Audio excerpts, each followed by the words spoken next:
Olá, gente. Eu sou Renata Oliveira, psicóloga, professora de psicologia na Unifacisa e proprietária do IP Espaço Terapêutico.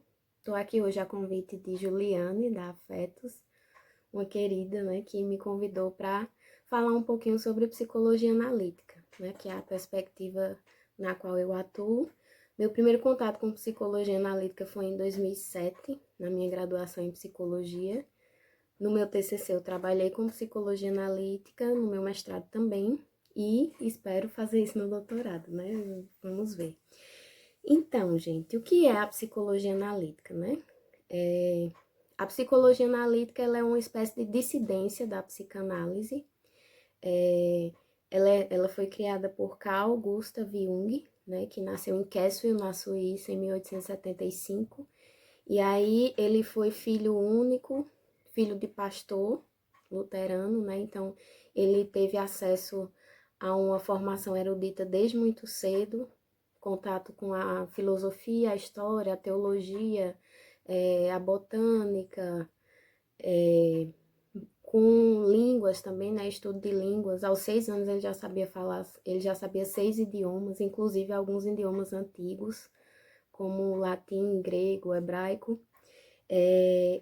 Tanto essa formação erudita desde muito cedo, quanto a paixão que ele tinha pela natureza, pelo ambiente natural, né? Ele teve o privilégio de crescer ao lado do rio Reno, né? Então ele tinha um ambiente natural que ele podia explorar, fauna, flora, né? Ver os efeitos da passagem das estações na natureza, as questões cíclicas, enfim.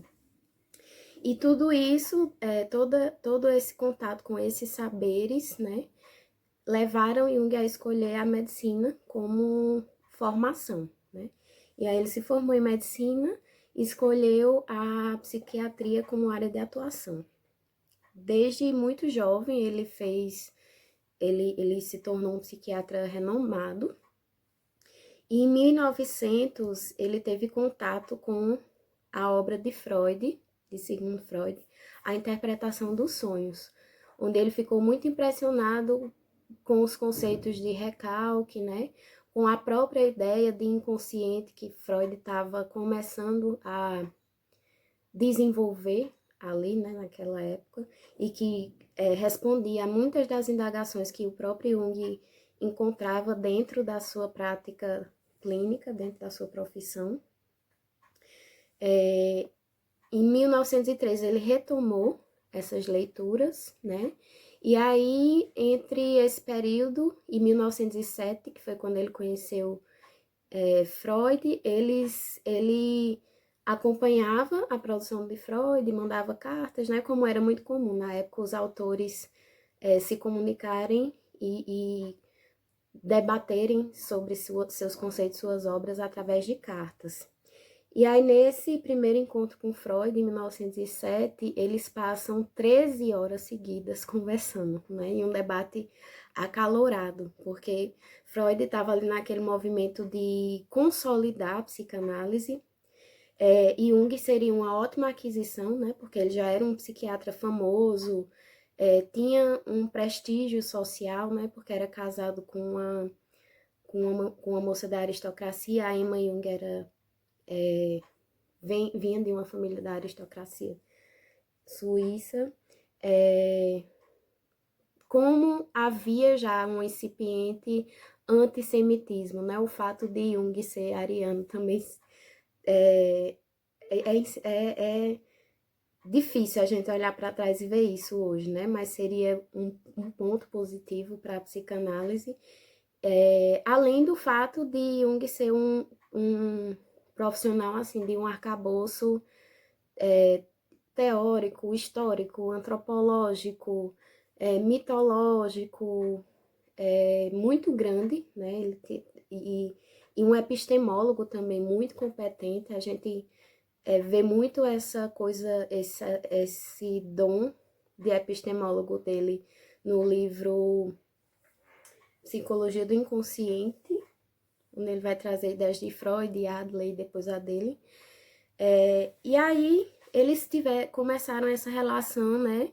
Essa parceria teórica e com um laço até pessoal mesmo, afetivo muito forte. E Freud chamava Jung de meu príncipe herdeiro, né? Vendo nele aquela pessoa que daria continuidade ao legado da psicanálise. Porém, ao ler e avaliar e criticar, né, a obra de Freud, Jung começou a desenvolver algumas ideias próprias que discordavam de uma coisa pela qual Freud prezava muito, né, que era a defesa da teoria sexual, da psicanálise, enquanto uma teoria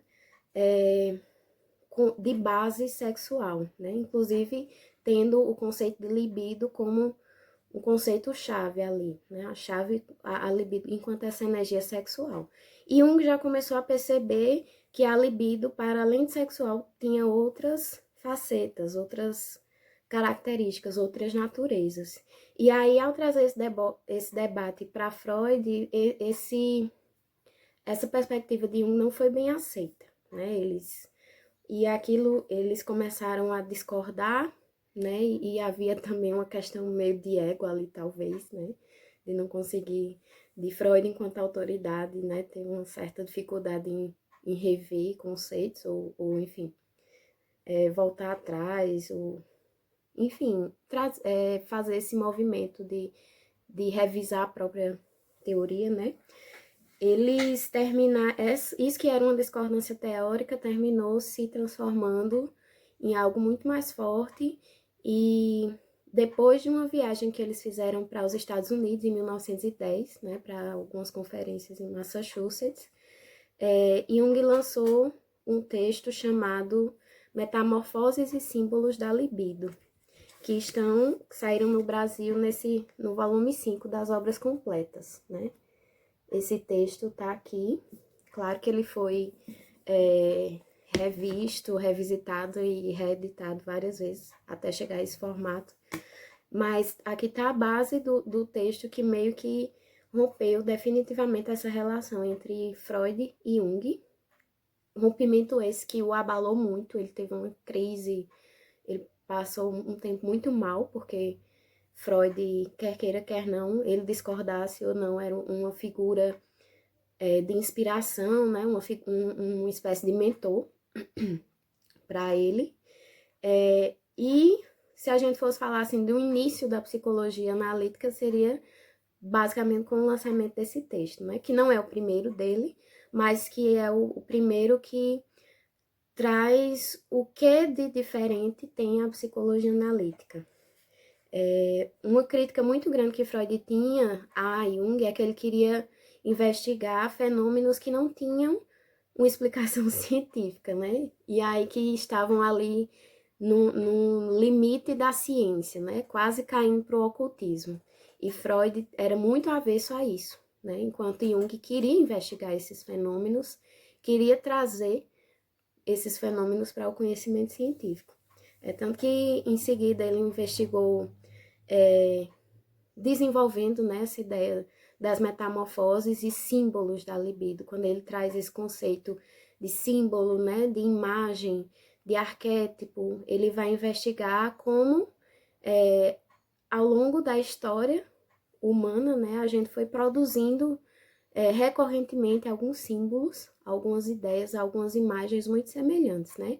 Culturas diferentes, de tempos diferentes, que nunca tiveram contato entre si, produzindo imagens, por exemplo, de deusas da fertilidade, né? De deusas do plantio, da colheita, do amor, da morte, né?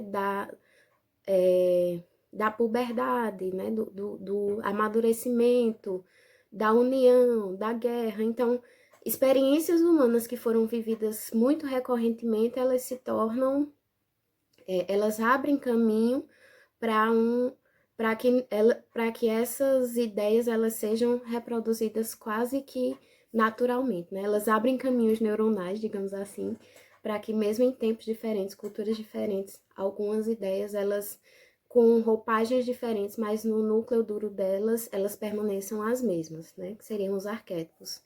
E aí, investigando, né, esses fenômenos, seja historicamente, antropologicamente ou clinicamente, que esses arquétipos também aparecem, né, na produção de pacientes, na produção de delírios, né, na arte-terapia a gente vê muito produto arquetípico aparecendo, e aí nesse aspecto eu acho importante lembrar, né, do contato que a nossa conterrânea Nise da Silveira brasileira teve com Jung, né, ao apresentar o trabalho que ela fazia com os internos do hospital, mostrar as mandalas, enfim.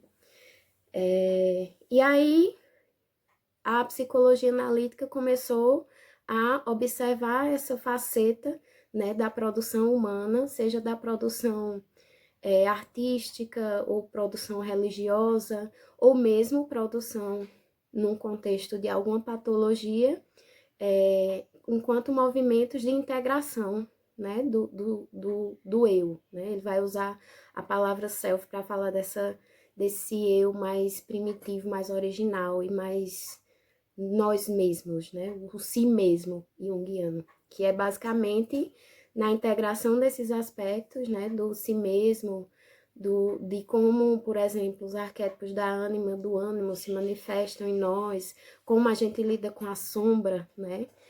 Se a gente acha que a gente é a nossa persona, ele começou a investigar esses elementos e produzir uma teoria que,